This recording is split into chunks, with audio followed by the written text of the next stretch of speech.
आदरणीय सभापति जी, सदन की ओर से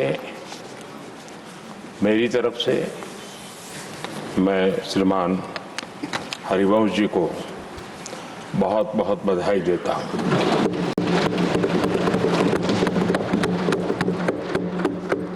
और शुभकामनाएं भी देता हूं।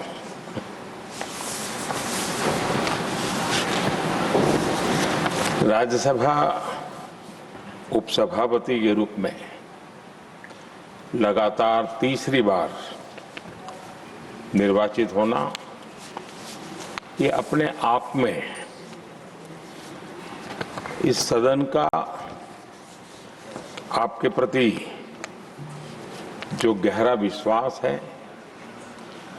और बीते हुए कालखंड में आपके अनुभव का जो सदन को लाभ मिला है, सबको साथ लेकर चलने का आपका जो प्रयास रहा है, उसको एक प्रकार से सदन ने आज एक मोहर लगा दी है और ये अपने आप में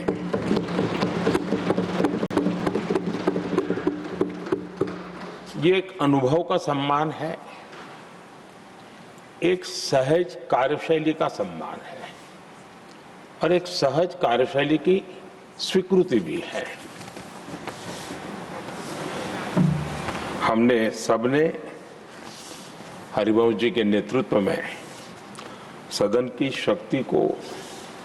और अधिक प्रभावी होते हुए भी देखा है और मैं कह सकता हूं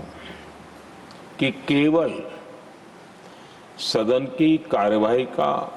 संचालन ही नहीं, वे अपने जीवन के जो भूतकाल के अनुभव है उसको भी बहुत ही सटीक तरीके से सदन को समृद्ध करने में उपयोग लाते हैं। उनका ये अनुभव पूरी कार्यवाही को, संचालन को और सदन के माहौल को और अधिक परिपक्व बनाता है। मुझे विश्वास है उपसभापति जी का नया कार्यकाल उसी भावना, संतुलन और समर्पण के साथ आगे बढ़ेगा और हम सबके प्रयासों से सदन की गरिमा को नई ऊंचाई प्राप्त होगी।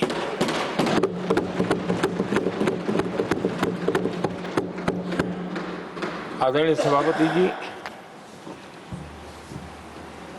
हरिवंश जी का जन्म जेपी के गांव में हुआ और सहज रूप से ग्रामीण पृष्ठभूमि के कारण उन्होंने अपने गांव के विकास में विद्यार्थी काल से भी कुछ न कुछ करते रहे। उनकी शिक्षा दीक्षा काशी में हुई और इन सारे विषयों पर मुझे भूतकाल में बोलने का अवसर मिला तो मैं काफी कुछ कह चुका हूं, इसमें से आज उसको दोहराता नहीं हूं। एक बात का उल्लेख आज जरूर मैं करूंगा। आज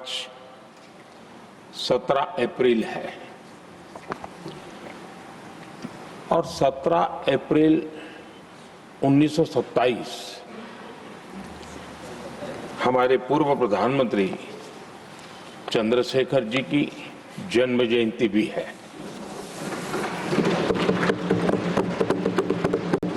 और विशेषता ये है कि आज 17 अप्रैल को आप जब तीसरी बार इस दायित्व को संभालने जा रहे हैं और वो भी चंद्रशेखर जी की जन्म जयंती पर और चंद्रशेखर जी के साथ आपका जुड़ाव, उनके प्रति आपका लगाव और एक प्रकार से आप उनके सहयात्री रहे उनके पूरे कार्यकाल में, तो ये एक अपने आप में एक बहुत ही बड़ा सुयोग है। आपने चंद्रशेखर जी के जीवन पर किताबें भी लिखी हैं और चंद्रशेखर जी के एक बृहद जीवन को नई पीढ़ी तक पहुंचाने का एक बहुत बड़ा काम भी आपने किया है और इसलिए आपके लिए एक बहुत बड़ा विशेष अवसर बन जाता है कि चंद्रशेखर जी की जन्म जयंती पर आपका तीसरा कार्यकाल का प्रारंभ।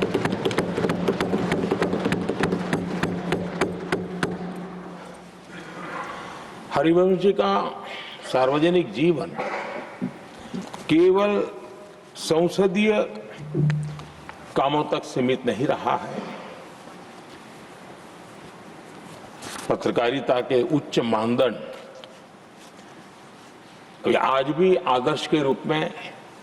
रेखांकित किए जाते हैं। लंबा जीवन पत्रकारिता का रहा, लेकिन पत्रकारिता में भी उन्होंने उच्च मानदंड को हमेशा आधार माना। हम सब जानते हैं उनकी लेखनी में धार है, लेकिन उनकी वाणी में और व्यवहार में सौम्यता और शिष्टता भरी भरी रहती है। ये अपने आप में, और मैं जब गुजरात में था तब भी मैं उनकी लेखों को पढ़ने की मेरी आदत रही थी और मैं देखता था कि वे अपना पक्ष बड़ी दृढ़ता के साथ रखते थे और मैं अनुभव करता था कि उसमें काफी अध्ययन के बाद उसका निचोड़ उस पर प्रकट होता था। पत्रकारिता में भी अंतिम व्यक्ति तक पहुंचने का उनका निरंतर प्रयास रहा और एक सफल प्रयास भी रहा। और हम देखते हैं सदन में भी, चाहे पॉलिसी हो या प्रोसेस हो, उन बातों का कहीं न कहीं छाया हमें हमेशा नजर आती है और ये हम सबके लिए सुखद अनुभव है। वे समाज की वास्तविकताओं के साथ गहरे जुड़ाव के साथ काम करने वाले रखते रहे। मैं तो कहूंगा जो चाहे लोकसभा हो या राज्यसभा हो, जो नए सांसद आते हैं वे हरिवंश जी से बहुत कुछ सीख सकते हैं, बहुत कुछ बातें करके उनसे जान सकते हैं। क्योंकि जब वो पत्रकारिता में थे तो उनकी एक कॉलम चलती थी, हमारा सांसद कैसा हो, हमारा पार्लियामेंट मेंबर कैसा हो। तब उनको शायद पता नहीं होगा कभी उनको ही बैठना पड़ेगा, लेकिन वो लिखते थे और वो बातों में बहुत ही व्यापकता रहती थी।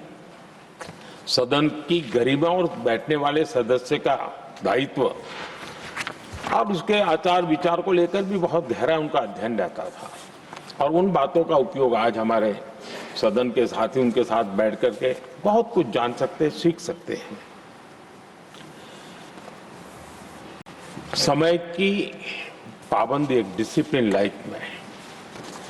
और अपने कर्तव्यों के प्रति गंभीरता, ये आपकी विशेषता रही है और शायद इसी के कारण आप सर्वस्वीकृत व्यक्तित्व आपका विकसित हुआ है। हमने देखा होगा जब से वो राज्यसभा के सदस्य बने हैं, मैं कह सकता हूं कि पूर्ण समय वो सदन में होते हैं।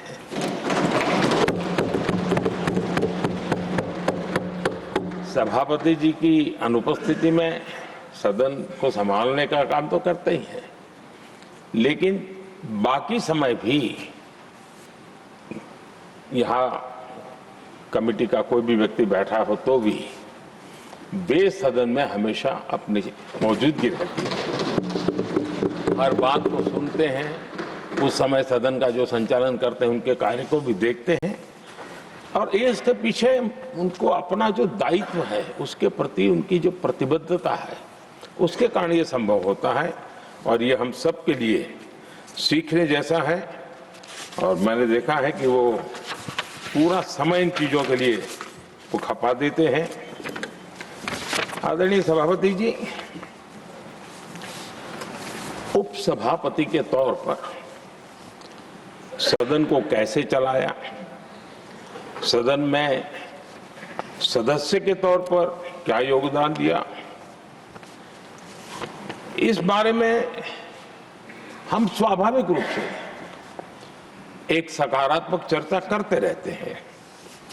लेकिन सदन के बाहर जनता के बीच वो कैसे अपने लोकतांत्रिक और सामाजिक दायित्वों को निभाते हैं, ये भी हम सार्वजनिक जीवन में जो लोग हैं उनके लिए सचमुच में ध्यान आकर्षित करने वाले विषय हैं और हमने उसको देखना चाहिए। मैं अपने अनुभव से कह सकता हूं उनके काम सराहनीय तो है ही, अनुकरणीय भी है। हमारा देश युवा देश है और मैंने देखा है कि हरिवंश जी ने अपने समय का उपयोग सबसे ज्यादा युवाओं के बीच में बिताना पसंद किया है। युवाओं को में लगातार गंभीर विषयों पर जागरूकता बने, एक प्रकार से लोक शिक्षा का काम निरंतर चलता रहे, ये अपने आप में वो लगातार करते रहते हैं। वो देश भर में उनका भ्रमण रहता है। वे मीडिया के नजरों में बहुत ज्यादा रहने का उनका शौक नहीं है, लेकिन भ्रमण और कार्यक्रमों की श्रृंखला उनकी लगातार चलती रहती है। 2018 में जब उन्होंने राज्यसभा के उपसभापति की भूमिका निभानी शुरू की, उसके बाद जो मेरी जानकारी है, कॉलेजेस और यूनिवर्सिटीज में 350 कार्यक्रम किए हैं। ये बहुत बड़ा काम है। देश की यूनिवर्सिटीज और कॉलेजेस में 350 से अधिक कार्यक्रम, जाना आना, उनके साथ बैठना, बातें करना, उसके लिए विषयों की तैयारी करना, ये अपने आप में बहुत बड़ा एक प्रकार से आपने व्रतस्थ के रूप में इस काम को किया और युवाओं से ही जुड़ने के लक्ष्य को आपने जरा भी ओझल नहीं होने दिया है। और विकसित भारत का सपना युवाओं के लिए भी क्यों होना चाहिए, इस मूल विषय को अलग अलग तरीके से जिस प्रकार से विद्यार्थियों का मूड हो वो बताते रहते हैं। विद्यार्थियों में, युवा पीढ़ी में एक आत्मविश्वास कैसे पैदा हो, निराशा से वो हमेशा हमेशा बाहर रहे, इन सारे विषयों की चर्चा वो करते हैं। उनके कुछ ऐतिहासिक रेफरेंस के साथ बात करते हैं कि हम ऐसे क्या कारण है कि हम जितनी तेजी से जाना चाहिए था आगे नहीं जा पाए, अब अवसर क्या आया है, सारी बातें वो, और देश कितनी बड़ी छलांग लगा सकता है, ऐसे का आत्मविश्वास भरने का काम उनके द्वारा होता है। आजकल देश में लिटरेचर फेस्टिवल एक बड़ा सिलसिला चला है और अब तो वो टियर 2, टियर 3 सिटी तक भी वो सिलसिला चला है। लिटरेचर फेस्टिवल्स में भी हरिवंश जी का अक्सर जाना होता है और उस समाज का उस तबके को भी वो अपने विचारों से प्रभावित करते रहते हैं, प्रेरित करते रहते हैं। आदरणीय सभापति जी, मैंने उनके जीवन का एक प्रसंग जो सुना है, शायद हो सकता है साल वगैरह में मैं बहुत मेरी जानकारी सटीक न भी हो, मैंने सुना है कि 1994 में हरिवंश जी पहली बार विदेश यात्रा की और वो अमेरिका गए। जब अमेरिका गए तो अपने तय कार्यक्रमों के अलावा जब उनसे पूछा गया कि आप कहीं और जाना चाहते हैं, कुछ करना चाहते हैं, तो उन्होंने आग्रह से कहा कि मैं जरूर, ये विकसित देश है तो मैं उसकी यूनिवर्सिटीज को देखना समझना चाहता हूँ, वहाँ की ऐसी कौन सी शिक्षा और कल्चर है जिसके कारण ये देश इतना आगे बढ़ रहा है। और उन्होंने काफी समय अपने निर्धारित कार्यक्रमों के सिवाय पहली अमेरिका की यात्रा में सिर्फ और सिर्फ यूनिवर्सिटीज में बिताया, उसका अध्ययन करने का काम किया। यानी ये जो ललक थी उनके मन में कि अगर एक विकसित देश की यूनिवर्सिटी से जो निकलता है तो हिंदुस्तान की यूनिवर्सिटीज भी ऐसी हो ताकि विकसित भारत का सपना वहीं से रेखांकित किया जा सके। आदरणीय सभापति जी, एमपीज को एमपी लेड फंड के संबंध में तो काफ़ी चर्चा रहती है और एक बड़ा पसंदगी का विषय भी रहता है एमपीज में, और कभी कभी तो ये भी संघर्ष रहता है कि एमपी लेड फंड इतना है और वहाँ उधर एमएलए फंड ज़्यादा है, उसकी चर्चा रहती है। लेकिन एमपी फंड का उपयोग कैसे हो, एमपी लेड जो फंड की बातें, उसमें हरिवंश जी के विचारों को मैंने स्वयं भी सुना है, मैं प्रभावित हूँ इससे, लेकिन हमारी भी कुछ मजबूरी रही है, शायद हम उनकी अपेक्षा के अनुसार उसको कर नहीं पाए हैं, क्योंकि सबको ऐसे विषय में साथ लेना जरा कठिन होता है। लेकिन उन्होंने खुद के उस जिम्मेवारी को कैसे निभाया है, मैं समझता हूं वो भी हम लोगों ने, उन्होंने ये एमपी लेड फंड था जो अपने जो विचार हैं उसको विचार को ही नीचे धरातल पर उतारने के लिए उपयोग किया। शिक्षा क्षेत्र और युवा पीढ़ी ये उसके सारे केंद्र में रहा। एमपी लेड फंड उन्होंने इस्तेमाल करने के लिए एक मिसाल पेश की है। उन्होंने विश्वविद्यालय शिक्षण संस्थानों में ऐसे अध्ययन केंद्र स्थापित किए और उसका प्रभाव लंबे अरसे तक रहने वाला है, और उसमें भी उन्होंने प्रोजेक्ट ओरिएंटेड समस्या के समाधान को केंद्र में रखा। जैसे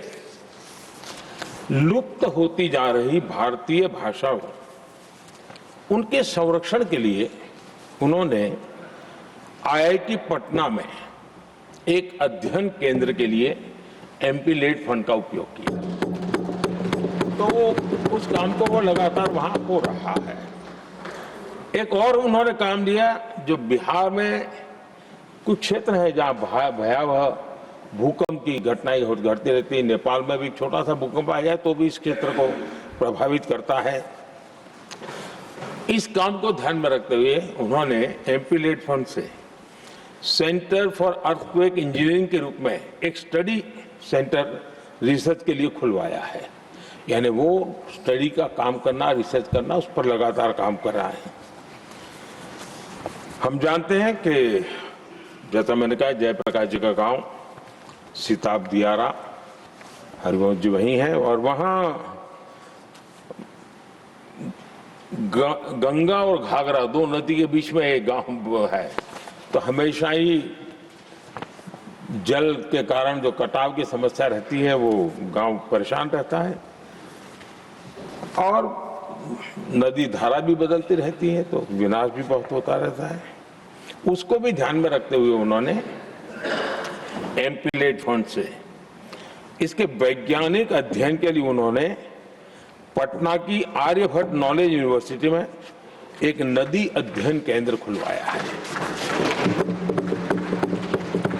पटना के ही चंद्रगुप्त प्रबंधन संस्था में वो business incubation and innovation centre बनवा रहे हैं। एआई के उस दौर में मगध विश्वविद्यालय में आर्टिफिशियल इंटेलिजेंस सेंटर बनाया है, यानी एमपी लेड फंड का एक निर्धारित दिशा में काम कैसे किया जा सकता है, इसका एक उदाहरण आपने प्रस्तुत किया है। आदरणीय सभापति जी, हम सभी ने अनुभव किया है कि लोग जब अपने गांव से स्थानांतरण करते हैं, दूसरे शहर में जाते हैं, तो जीवन में एक प्रकार से गांव से कट जाते हैं। हरिवंश जी का जीवन आज भी गांव से जुड़ा रहता है, अपने गांव से जो जुड़ा रहता है, वो लगातार वहाँ के सुख दुख के साथी बन करके वो अपना जो भी कंट्रीब्यूशन कर सकते हैं वो करते रहते हैं। आदरणीय सभापति जी, जिस संसद की नई इमारत में बैठे हैं, उसका जब निर्माण कार्य चल रहा था तब मुझे उनके साथ निकट से काम करने का अवसर आया, और मैं अनुभव कर रहा था कि जो विचार मेरे मन में आते थे, मैं हरिवंश को कहता हम ऐसा करें तो कैसा होगा। 2 दिन में वो बराबर परफेक्ट उसके लेके आते थे, कहीं नामकरण करना है, उसके पहचान इस सदन की कैसे बने, तो काफी कुछ कंट्रीब्यूशन सदन के निर्माण में, उसकी आर्ट गैलरी में, विभिन्न द्वार के नाम रखने हो, यानी हर प्रकार से मेरे एक साथी के रूप में हम दोनों को और मुझे बड़ा आनंददायक रहा वो अनुभव काम का। आदरणीय सभापति हरिवंश जी के सदन को चलाने की कुशलता को तो हम भली भांति देखे हैं, लेकिन साथ साथ उन्होंने राज्यों की विधानसभाएं, विधान परिषदें और वहां जो प्रिसाइडिंग ऑफिसर्स हैं उनको भी कैसे मददरूप होना, उनके लिए किस प्रकार से आवश्यक उनके ट्रेनिंग के लिए काम किया जाना, उसके लिए भी काफी समय दिया और उन्होंने लगातार उनके लिए समय दिखाया। कॉमनवेल्थ पार्लियामेंट्री एसोसिएशन में भी उन्होंने भारत की डेमोक्रेटिक व्यवस्था की छाप छोड़ने में बहुत बड़ी सक्रिय भूमिका निभाई है। मुझे पूरा विश्वास है कि 21वीं सदी का ये दूसरा क्वार्टर ये सदन को बहुत कुछ कंट्रीब्यूट करना है, देश को प्रगति के पथ पर ले जाने में, विकास के लक्ष्य को प्राप्त करने में।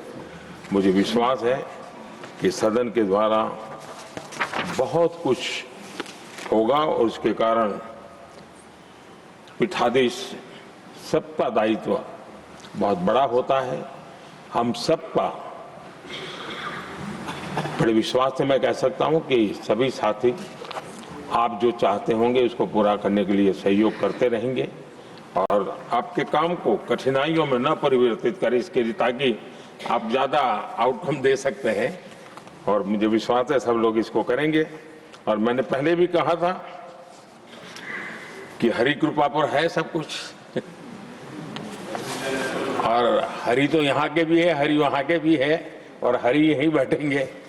तो हरि कृपा बनी रहे, इसी एक अपेक्षा के साथ मेरी आपको बहुत बहुत शुभकामनाएं हैं। बहुत बहुत धन्यवाद।